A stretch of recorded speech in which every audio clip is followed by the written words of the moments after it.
Imagine sitting in your living room on a heavy, rainy afternoon.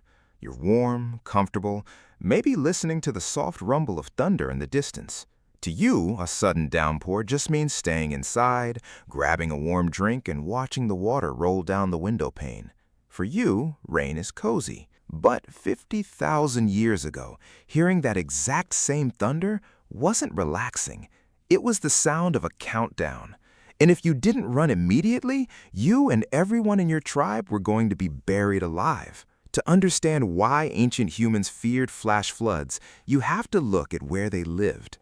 Our ancestors didn't have waterproof tents or wooden houses.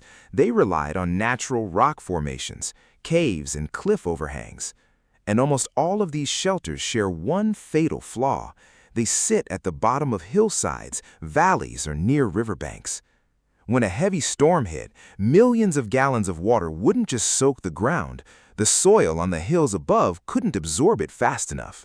Water would collect, combine with loose rock and mud, and start rushing downhill at up to 30 miles an hour.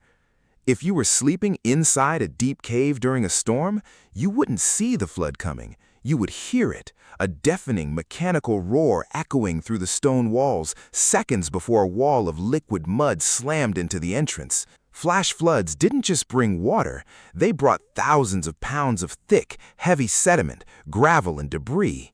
Once the mouth of the cave was blocked by mud, the air supply vanished instantly. Archaeologists excavating prehistoric caves all over Europe and Africa have uncovered thick, compressed layers of river sediment packed tightly into the deepest living quarters. Inside these layers, trapped under feet of hardened mud, they found untouched fireplaces, stone tools, and human remains. The mud hit so fast and sealed the caves so completely that the people inside never even had a chance to run. And here is the most chilling part. Once a cave was flooded, it became a permanent tomb. Archaeologists noticed that after these mud-clearing events occurred, the surviving humans almost never returned to that shelter again, even generations later. So the next time you hear heavy rain beating against your roof, remember that deep inside your brain, that subtle feeling of anxiety isn't a flaw, it's an ancient survival instinct.